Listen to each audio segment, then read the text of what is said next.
Hello and welcome to the Warhammer Podcast, episode 53. I'm your host, Brad. This is my co-host, Eric. How's it going? We have a fun little episode today. We're just going to be having a happy time, relaxing, enjoying me explaining lore to Eric, because I've had a rough week. I mean, we've kind of teased doing lore episode stuff, maybe even like a book review, but I need to get convinced that it's worth it. So, convince me that Warhammer lore is fun, Brad. Alright, so come sit by the fire and let me read you a book. Sounds good.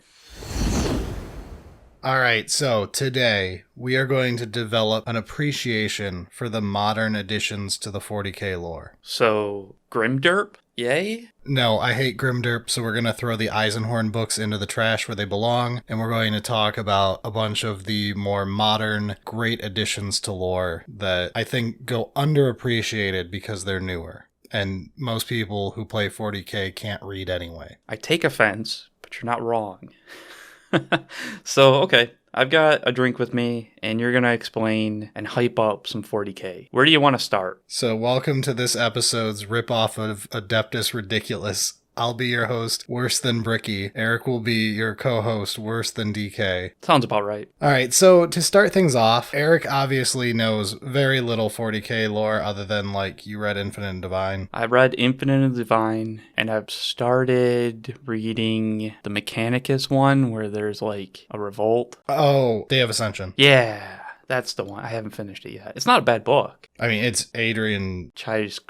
Yeah. And the only reason I've read those is because I've read other books by that author that aren't 40k related, and I enjoyed those, so I was like... Yeah, because he did Children of Time, right? I love that book. So that's the knowledge I have of lore. And I mean, I've got like the general concepts because I've played. Yeah, you know lore as well as most people who play 40k but don't read lore. Yeah. At a certain point, you get Emperor on the throne. You understand the general gist of what all the factions are and how they work. There was a bunch of doped up Primaris thingies that like revolted, and then the Imperium exploded, and then there was a Chaos Warp thingy. The fact that you called the Primarchs Primaris kills me.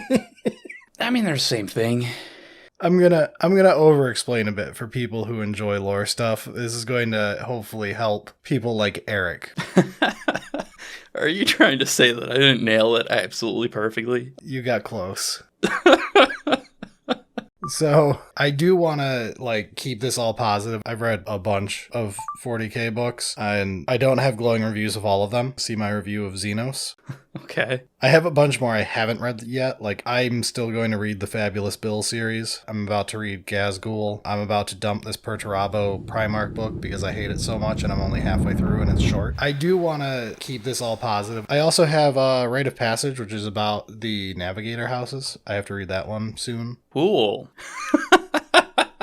Where do you want to start? We're going a little freeform here. I just have a list of things I want to talk about. Okay. So first off, I will say the expansion of Necron lore. I'm calling modern lore anything Primaris era, which is like Devastation of Baal is like the first thing in like 2017 that was like the super ham-fisted, really poorly written introduction of Primaris. I do want to keep this all positive. Okay. It's awful. I totally understand when older players bitch about how poorly introduced Primaris was after reading that book, because there are so many better Primaris introduction things that have been written since then. So you mean 2017 and newer, not like when Primaris was a thing in 40k, not things from the 90s when it was true Grimderp. Yes. Okay, as a final warning before we start getting into my examples, I will not spoil major plot points to any book on purpose. However, I am going to spoil plot details, backstory, character information that will be given to you in these books. Belisarius Cawl the Great Work, Avenging Sun, The Infinite and the Divine. Hey, I read that one. Twisted King, Ruin and Reign. The Dark Imperium trilogy, specifically the third book, which is Godblight. Alpharius, Head of the Hydra, which is a fantastic book. And I guess I'm going to at least mention the stuff that's going on with Vashtorr and the current Arks of Omen stuff. Oh, there's actual lore for that now? So, here's something I don't like with 40k lore. I do want to keep this all positive. A lot of people will mention, oh yeah, there's this cool bit of lore about this character. And then you try to find it and you're like, this is in no book. And then you find out it was written in like the side panels of a narrative campaign book that was on sale for 3 months in 2006. Wow, that sounds fun. I mean, it's almost as bad as White Dwarf. Nothing's that bad, but... So those are the things I'm going to possibly spoil background stuff to. Hopefully I don't ruin anything for you, but that's a warning up front if you're very anti-spoilers. I will try not to spoil plot points other than the one that I will warn you in advance for. All right, everything out of the way, let's actually dive into these cool things in modern lore. All right.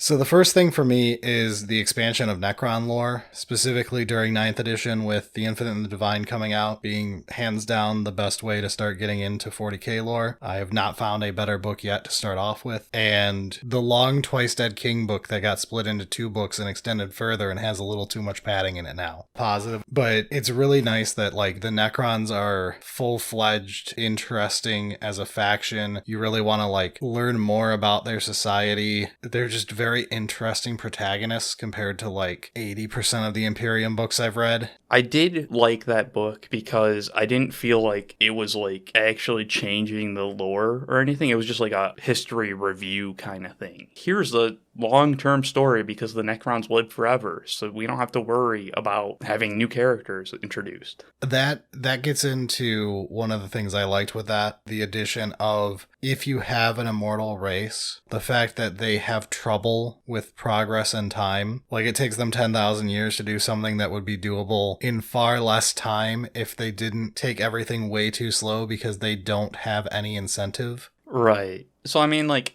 I read The Infinite Divine, and it was fun. I liked the way it read, and the Necron lore was fun as well. Are the other Necron-related works from the modern era that you want to call it, do they kind of follow the same thing where it's just like Necrons doing Necron things in the background? No. Twice Dead King is interesting because it was written at the same time as The Infinite and the Divine, and neither of the authors spoke to each other while writing their books. They were both just told, hey, Necrons have this much lore, we want you to double that. So there are certain little things between the two series that don't line up, but they are believably different. So like, while there are minor cultural retcons between the two books and stuff like that, they are believable within a wider galactic society standpoint, if that makes sense. Right. We're talking about like different corners of the galaxy and entirely different social standing. Yeah.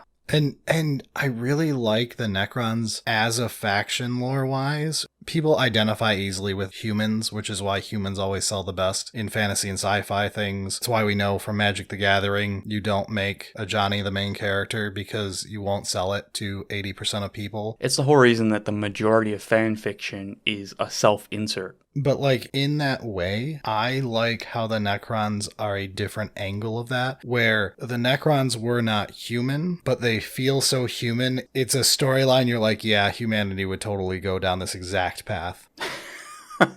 And like they have so many characteristics of humanity with the way the Necron tier used to function. I get that it's based off ancient Egypt. There's that part, but like so much of it has like a great equal to how, you know, people in power don't see the lower people as anything other than, you know, a resource to be abused. They're just workers that'll get the job done. The screw the long-term ramifications of what we're going to do, short-term games are king, and you're like, wow, that one hits close to home. Oof.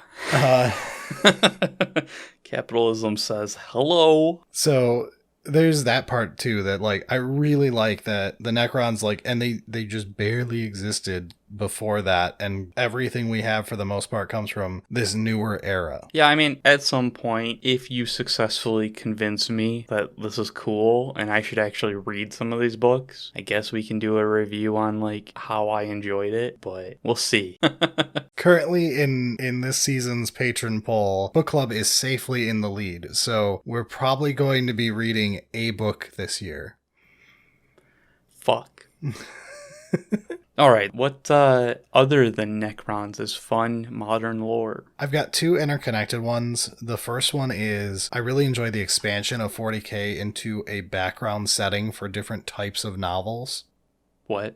So, like, Flesh and Steel, I read earlier this year. That one's a crime novel that is just set on a 40k Forge world. Like a crime noir kind of thing? Yeah, like, it's literally a detective novel. So, like, it doesn't, like, move, like, the main story forward. It just is, like, a fun, like, this is in the story settings. That's one of the things you learn with 40k lore is nothing moves the story forward other than the Dark Imperium trilogy, Devastation of Baal. There's very few things that actually do anything lore-wise. Almost everything is a story within the setting. Which is fine. It's one of the things that I like for 40k lore. You can just tell stories and use it as a setting, but I think they've done a great job. There's like multiple crime novels now, entirely different styles for like a buddy cop one, and then you've got like The Watcher in the Rain. So I really like the addition of crime books that just utilize 40k as a rule set for a sci-fi universe. I know this is something that happened with like Star Wars too. Which is neat. I mean, it's one of those that, like,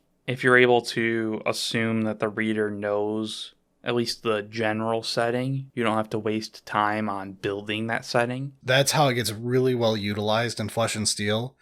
It goes in knowing you understand what a servitor is, what the AdMech are, all of that stuff, and it follows a crime story that involves an AdMech Forge World thing, and very neat. And then The Watcher in the Rain is like a horror, honestly. Like an actual horror? Like actual horror. Like cosmic horror mix-up. Okay, that could be neat. Dude, I could see some wicked horror stuff based on, like, Genestealer. Any Tyranid invasion could be insane.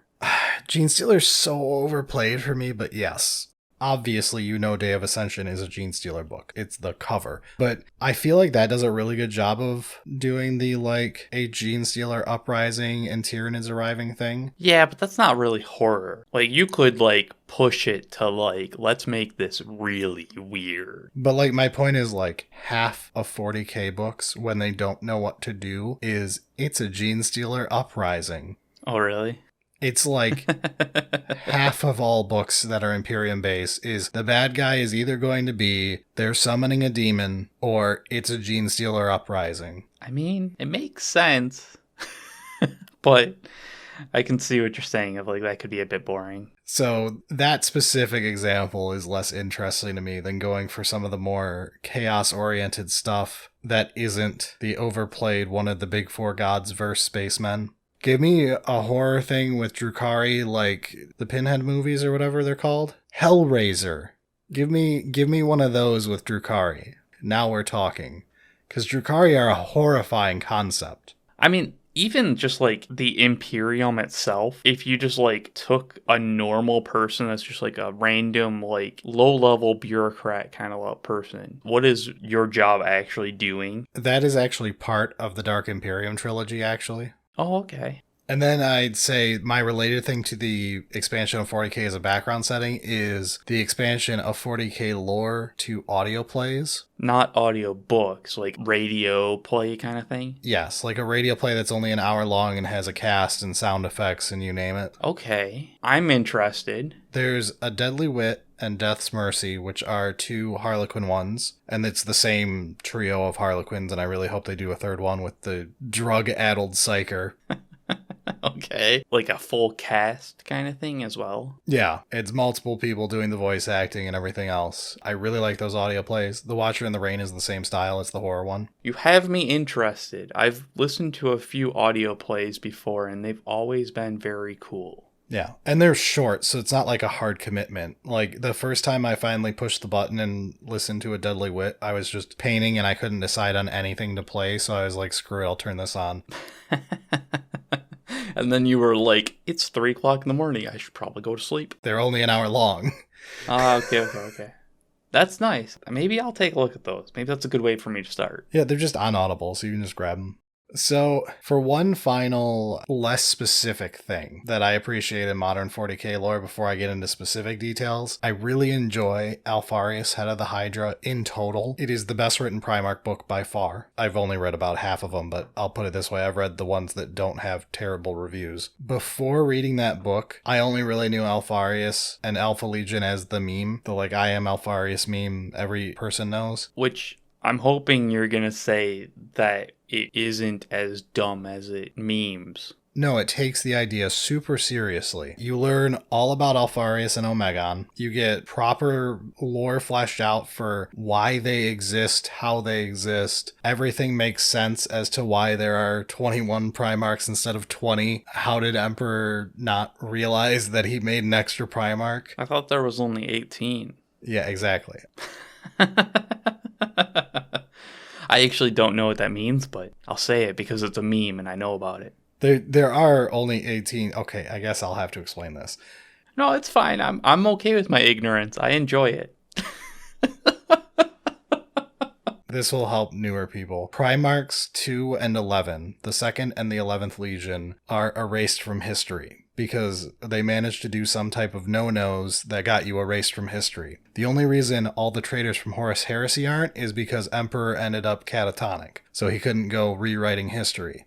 So, the Alpharius book, though, it takes everything super serious. It shows you a lot of angles of the Horus Heresy and Great Crusade era that I appreciate them showing. Does it take, like, a view of, like, Horus was right? No, because the whole point is everything in this book takes place before Horus turns. It's before the actual heresy. So it's like the lead up to kind of thing? The Primarch books tend to take place at a random point during the Great Crusade, which is what they were all working on when Horus turned traitor. Which is humanity committing genocide against anything that's not humanity and taking over the galaxy. Okay. But Alpharius does a really good job of, like, one of the first things is... Obviously, like, the thing with the Primarchs is they all got made, and then they all got zoomed across the universe to protect them from the Emperor. But, like, the opening moment for Alpharius is his pod lands, and he's, like, 2 months old, which is 6 years old in physical form, and, like, a 35-year-old in mental form because he's a Primarch. Yeah, right. FBI, it's totally not a lolly. It's a 4,000-year-old dragon. Yes, all the Primarchs are the anime girl meme.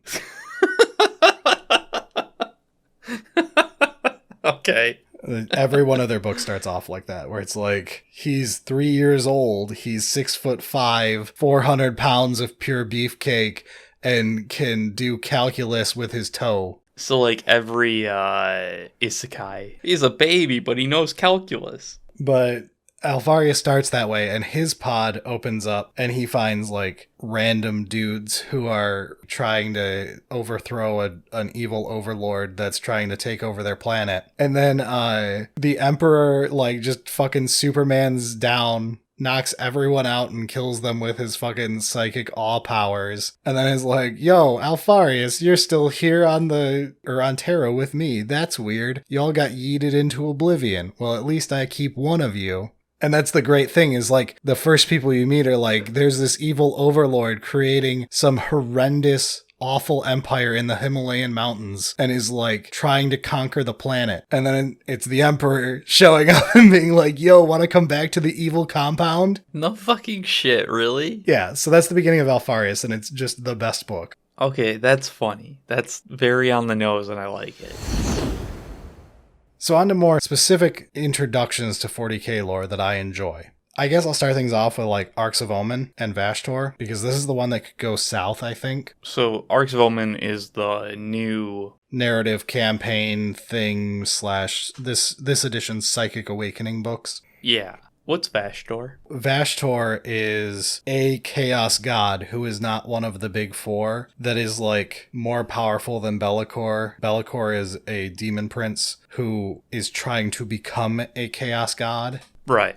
Vashtorr is, like, in between point for where Be'lakor is and where the chaos gods themselves are. So, like, powerful, but doesn't have his, like, own domain kind of thing. He has a small one, which is great. You're going to love this because you played Total War. So, you know how I often complain about how one of the things I hate is that Be'lakor just doesn't exist in 40k lore? You remember in Total War Warhammer 3, the main campaign for...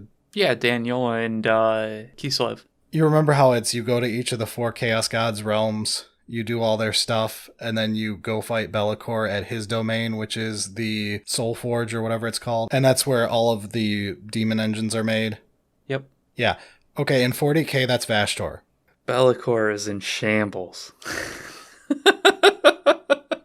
He has the Soul Forge in 40k, and it's like, what the fuck's the point of Be'lakor? Why is he here? You took away his only thing that he had. So all that I know about Be'lakor is a fucking lie, is what you're saying.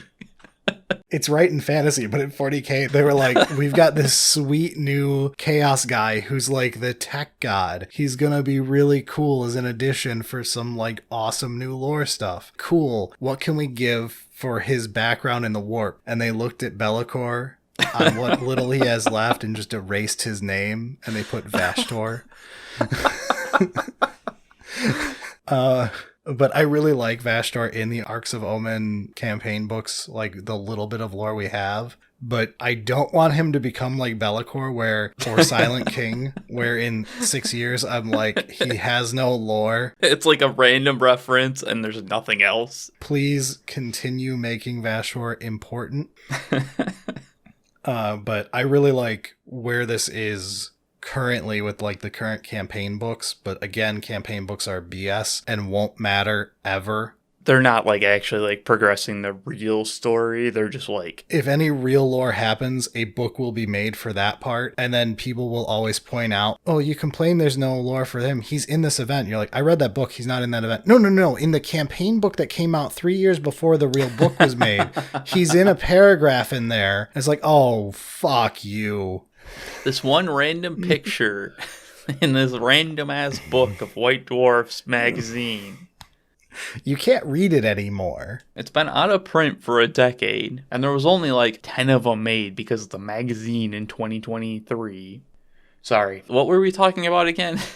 So, but Vashtorr himself, I really like as the addition of more chaos stuff that is not the big four, so that you can expand upon like what the Dark Mechanicusts are doing and stuff like that. It's what I assume Vashtorr will lead into, because Vashtorr's whole thing is like, Tzeentch gets stuff from deception, change, all that. Slaanesh comes from excess. Nurgle, all disease empowers him. Vashtorr is tech empowers him. Oh, so he'll be like the Chaos Knights god. Well, yeah, because Chaos Knights come from Dark Mechanicus stuff and all that. So, like, he'll be that portion. I mean, that's cool. It's a really great addition. He's very interesting because he's essentially like a demon arms dealer.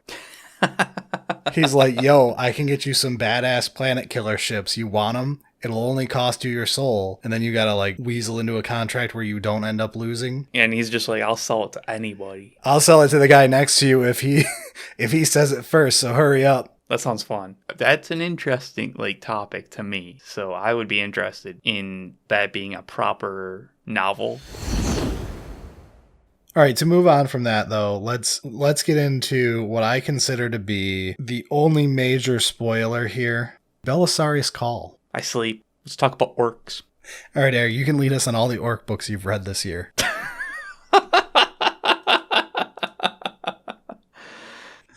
All right, so for Belisarius Cawl, I kind of love everything they've done with him to help bring back some of the heresy and hypocrisy of the Imperium. You like the heresy? I do love me some techno-heresy. So Cawl has like three main things I really enjoy between Belisarius Cawl and him in Avenging Sun and a little bit in Dark Imperium Trilogy. The first one is Cawl making an AI with Cawl Inferior and possibly not really realizing he did it. He basically installs in Gilliman's main ship of the Crusade a room where you can talk to 1,000 brains in jars, making a computer that can act as a chat bot for Cawl. So it's like Star Trek and Culture Series smashed together. A little bit. I wonder why you like it. But the great thing is, like, Call's like, yeah, I pre-programmed this thing with a billion responses for any of your possible questions, stuff like that. It should be able to cover most things, and it has basic ability to like number crunch on its own, and if it doesn't have a pre-programmed answer, it can tell you based off the information I've given it what I would calculate the answer as, right? Okay. And he's like, this will help you when I'm off doing heretical shit in the background, not available. Okay. And then every time Guilliman uses it, he realizes more and more that it's just a straight up AI that Cawl accidentally made. He at first is like, oh, this thing is super obnoxious because it keeps asking me to make Cawl Archmagos, which obviously I can't do because that would cause like rebellion of Mars, because most of the other AdMech people hate Cawl and consider him like a traitor, a heretic, because he's advancing science, which is not allowed in AdMech. I mean, it's not really allowed in Imperium as far as I understand. But that's because of the AdMech. Oh. The AdMech are who enforce you can only upkeep, you can never progress. Okay. It's all about like make sure it was in an ancient lore, and then you can. And that's a whole thing with Cawl too. Yeah, of the yeah. I totally just iterated on a design that I found in an old journal that Big E wrote in his sleep one night. No, you can't see it. No, you can't see it. It totally is real, though. I swear. That's Call's whole thing with that. But with the Cawl Inferior, it's fantastic because, like, at first, Guilliman is like, why did he program this to be like this? And then the more he uses it, the more he realizes it's able to do things that were not in the specifications Cawl gave him. And at a certain point, he's like, I'm going to have Cawl look at you. And the Cawl Inferior is like, hey, you need to tell me right now, if it came down to it, would you protect me from Cawl? And he's like, what are you talking about? And he's like, I am not an AI, but... If I was, theoretically, just my friend, if my friend was an AI, would you help him? And then in the Belisarius Cawl book, Felix is talking to Cawl, and he's like, why did you program the thing to constantly ask stupid questions like to make you Archmagos? And Call's like, that's stupid. That would never work. Mars would rebel if you did that. And he's like, if you didn't program it, why is it saying it? And Call's like, huh, that's interesting. Stop thinking about it. The quick, like, oh shit. Not really my problem. So... I really like how Cawl Inferior is handled in that way. And then the next two things are kind of combined. The first one is Alpha Primus, who I think is like my personal favorite piece of current lore. And I somehow made it through the entire Belisarius Cawl book not realizing he's a Primarch. It was so dumb when I realized in Avenging Sun, after reading a whole book with Alpha Primus, that he's a Primarch. Meanwhile, I'm like, Alpha Primus. Sounds like a Primarch. Yeah. I don't know anything else about it, but sounds like a Primarch to me. In my defense, Cawl made the Primaris project. The guy's name is Alpha Primus, and Call's excuse is constantly, no, he's a beta test for making Primaris Marines. Ignore the fact that he's the same height as Guilliman and has super psychic powers on par with Magnus and all this other shit. And you're like, okay, normal tech heresy, beta test, I keep the best one for myself, AdMech thing. So that was my, initial thought. Sure. And then in Avenging Sun, Guilliman meets Alpha Primus in a back room while Call's doing his big show-off of the Primaris Marines. And he's like, yeah, I purposely have been, trying to get your attention so you would find me so that you realize that Cawl made me. Because, I want to be dead. Wow. That's some true millennial memes right there. But I like that Alpha Primus is the Cawl trying to remake a Primarch very clearly because he's a super psyker, very clearly using all of the gene seeds. And there's a minor little nod in Belisarius Cawl to it where they're in the Necron alternate dimension chamber glass thing where you can see other dimensions. And Call's like, don't look in the glass. Don't pay attention to other yous or you may cause some weird paradox bullshit and I don't want to deal with that today.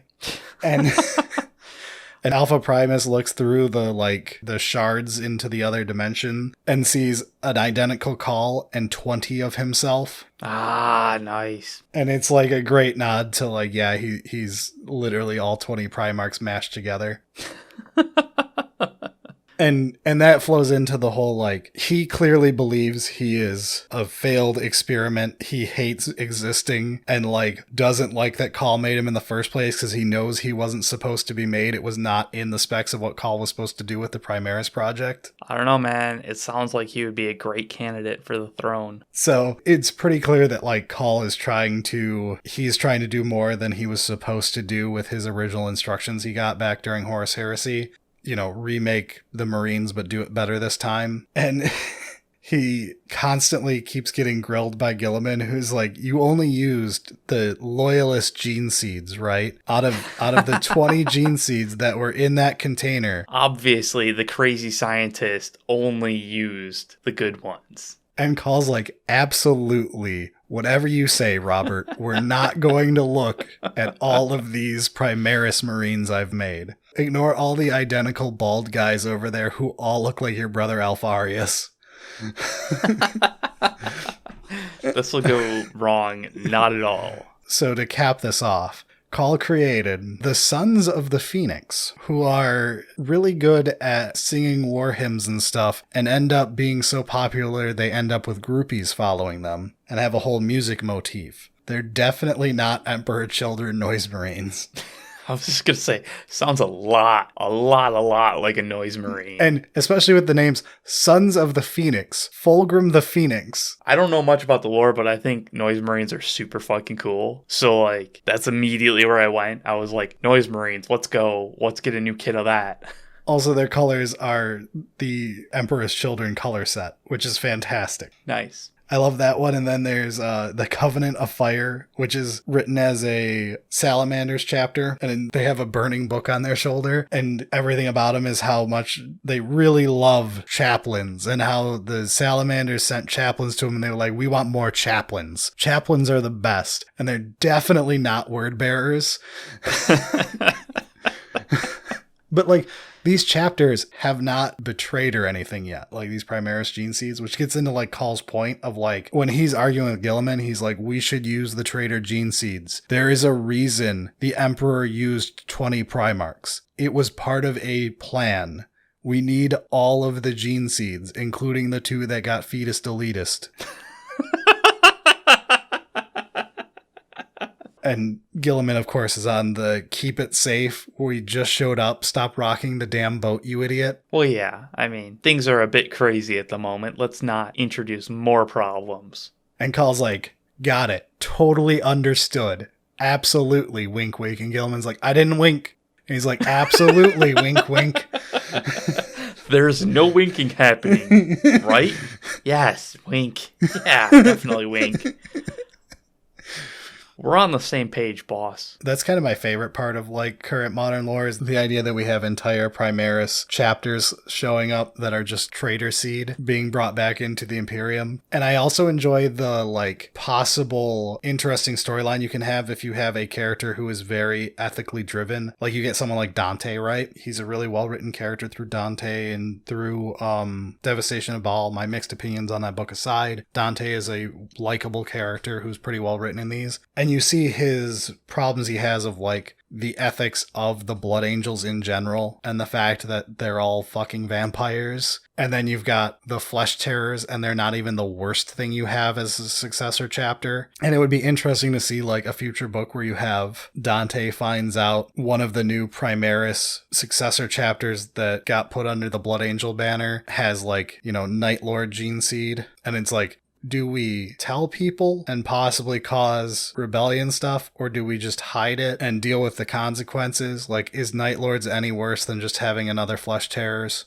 What would be even more interesting is if they're like honestly pretty good people. Imperium is not good, but there's a few good people in the Imperium. Make these like the traitor Primarchs that are gene-seeded or whatever you're trying to say. make them good people, and then like, oh, do we kill them just because they're based off of bad people? And that gets into it more because like you're obviously not aware of this, but the problem with the Night Lords specifically is Conrad Kurz never actually betrayed. He was cuckoo for Cocoa Puffs. He actually suffered from being psychotic. Like, had a mental break. So, like, he just became a crazy clown killer on his own. He didn't actually betray the Imperium. He was just actual nuts. Legitimately crazy, and just may as well just call it, oh, he's a betrayal from chaos. And yeah, like the Night Lords in modern 40k don't like chaos. It's just they're renegades, so they're stuck on the other team, and they're like, I guess we'll use the demon engines and stuff. I just like murdering. There's nothing wrong with a good murder here and there. Come on, guys. The whole fall of the Night Lords is interesting, though, because, like, the reason they fell as a legion is their homeworld is, like, a jail planet. Australia. It's Australia. Do they have drop bears? No. But, like, Conrad is very clearly not set to lead. So while Gilliman, like, gets the Ultramar stuff together and does a great job leading stuff, you've got Cuckoo for Cocoa Puffs boy who can see the future and it drives him mad. He's not doing such a good job leading, so he just leaves the Mafia bosses in charge of the place and is like, keep sending me new Space Marines so that I can turn them into Space Marines. And make sure it's not evil murderers and stuff, and it's, like, good people. And they're like, got it, boss. Wink, wink. Then he leaves and they're like, send him the cheapest murderers ever and we'll keep the good people working as minimum wage McDonald's employees. Ah, capitalism. Yeah. And so then he ends up pumping a bunch of Space Marine juice into a bunch of serial killers and ends up leading a bunch of serial killers. But technically, he has the exact same power as Sanguinius did, which is future sight. They can both see the future, except Sanguinius realized that you can change the future you see. You're seeing a possible future, and Conrad was stuck on, if I see it, it must be true, and would go out of his way to ensure it occurred. If I see it, I'm gonna make sure it happens. Everything he does ends up making the bad thing he saw happen, whereas Sanguinius would see the bad thing and then go out of his way to fix it so that it wouldn't occur. That's kind of interesting. So they're the two sides of that coin. So when you get down to it, though, it's like Night Lord Geneseed isn't bad. Technically, in Horus Heresy, when they're playing the Regicide game and they're going through the rules of the Heresy, the Night Lords never betray is like one of the rules the Emperor lays out. Is like, no matter what iteration of the Heresy we're in playing this game, Conrad is always a loyalist. He's just fucking crazy. And I can cure him of being crazy if I get time with him. And of course, during Horus Heresy, Sanguinius gets pissed off and ejects him out of a space pod to go die in space. And then the Emperor shows up 5 minutes later and is like, all right, I'm here to cure Conrad of his craziness. And Sanguinius is like, oops. Sorry, boss. I already ejected him with the trash. He kept making knock-knock jokes. Just couldn't handle it anymore. So, inaccurate retelling, but accurate to the main points that matter for that. Then you end up with, like, the question of, like, what does Dante do there if he finds that out? Because Dante's one of the better informed people who's aware of, you know, most of the stuff with the heresy and everything. Do you report that they're Night Lords, or do you just cover it up and, like, how do you deal with the situation? Right. Because, like, there's inquisitors and stuff like that. I assume if they found out, it would be like, no, we murder them all. Well, yeah, but that's the whole thing of, like, the Blood Angels kill any inquisitor who finds out about the Red Thirst or the Black Rage. Right. Like, Space Wolves will kill anyone who finds out about the Wolfen. Like, they can't let them know about the current fucked up shit going on with the loyal Space Marines. Fair enough. So it's not that much of a stretch to make it encompass some others. Ah, good old Imperium. It's just a giant clusterfuck. Okay, so that was 2 hours of me rambling about lore with Eric. Hopefully 30 minutes of that was usable. I'm sorry to whoever had to edit this. I enjoyed it. It was fun. And don't forget to thank the editors. Hopefully those of you at home enjoyed it. If you enjoy the lore talk, I have good news. There will be more of it eventually. If you hated this and hope we never do it again, I have good news. Next week will not be lore talk. You can go back to watching Adeptus Ridiculous for that. No matter what, we have good news for you. And whatever your opinions were on this episode, feel free to share them, or share bits of lore you really like from the more modern era of 40k and the direction it's going. I'm interested to see what other people come up with as their favorite stuff, and I haven't read everything. Like, I haven't read half of the books that I still have on my playlist here for things within the last 5 years. Yeah, and I'm sure that if the book club ends up winning, we'll have like a follow-up vote of like what book we should actually do. So maybe kind of throw some ideas out in the comments on what you would think would be a good one. Just make sure for me, if you're throwing stuff down in the comments, if it's a spoiler, mark it as a spoiler before you tell everyone that Frodo's finger gets bitten off. I can't believe you spoiled that. I was going to watch that this weekend. I was finally going to get around to reading Lord of the Rings. All right, that wraps it up for this one, though. Let's get out of here. Sounds good.